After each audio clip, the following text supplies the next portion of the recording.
La gru si spezza trascinando con sé il camion su cui era montata e l'operaio al suo interno. È la dinamica dell'incidente sul lavoro avvenuto a Valdagno, nella rotonda che dà sul Ponte dei Nori, e dove un uomo di 58 anni, originario di Cadoneghe in provincia di Padova, è rimasto ferito.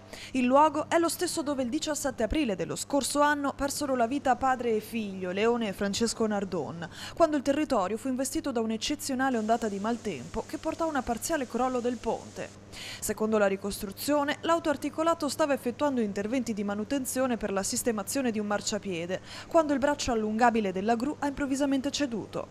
Il manovratore è rimasto coinvolto nella caduta del mezzo, ma fortunatamente non è in pericolo di vita. Fortunatamente le cose si sono svolte senza gravi conseguenze per la persona e per l'operaio, anche perché per fortuna il braccio si è spezzato quando era ormai quasi a terra, quindi aveva scaricato il materiale e fortunatamente la gru si è ribaltata su un lato che ha permesso di limitare i danni per l'operaio.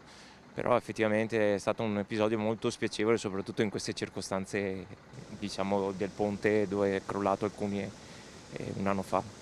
Oltre alla polizia locale, sul posto sono intervenuti i vigili del fuoco insieme ai sanitari del SUEM 118 che hanno estratto l'operaio dalle lamiere e lo hanno affidato alle cure mediche.